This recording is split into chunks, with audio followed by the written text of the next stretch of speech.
रात्रि शयन में ठाकुर जी इस सौल में तो नहीं थे और नामदेव जी के घर में ही सेवा करती है जनाबाई। और जनाबाई की सामग्री नामदेव जी को पता है वो क्या पहनती है। नामदेव जी तुरंत बोले ये सौल तो मैंने कहीं देखी है जो पंडरीनाथ पहने, रात में तो नहीं थी, ये सुबह कहां से आ गई। नामदेव जी बोले कहां देखी कहां देखी कहां देखी। सोचते सोचते सोचते उनको याद आया, अरे ये तो हमारे घर में सेविका जना पहन के घूमती है, ये तो वही सौल है। उसकी कढ़ाई आदि बिल्कुल वैसी थी।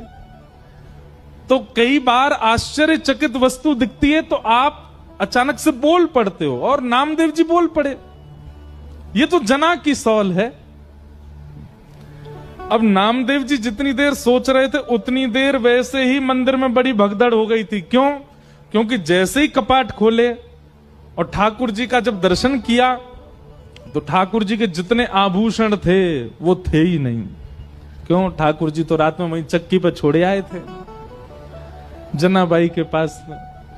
और यहां सब मंदिर में भाग दौड़ होने लगी, बोले अरे ठाकुर जी के आभूषण कहां है, आभूषण कहां। और इसी समय नामदेव जी सोच रहे थे सौल किसकी है, और अचानक से उनके मुख से निकला ये सौल तो जना की है।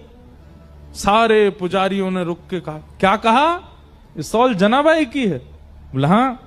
इसका मतलब आपके यहां जो जनाबाई है वही आकर के और यहां पे जो है सब चोरी करके चली गई, ठाकुर जी के सब आभूषण ले गई। किसी ने भी सदविचार नहीं किया, सबने दुर्विचार किया कि जनाबाई सब ठाकुर जी के आभूषण चुरा के चले गए। यहां जनाबाई रात भर का जो उसका अनुभव था उसको आनंद ले रही थी, स्नान ध्यान करके आज बड़ी प्रसन्न है, तिलक लगाती है। ठाकुर जी ने रात में जो सुख दिया उसको भूल नहीं पा रही है।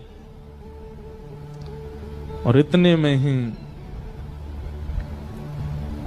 सब पुजारी आ गए और पुजारियों ने आकर के कहा, ए जना तू ठाकुर जी के आभूषण चुरा के लाई। जनाबाई को अचानक याद आया, बोले अरे रात में चक्की पीसते समय आवाज हो रही थी तो उन्होंने उतार के चक्की के पास ही रख दिए थे।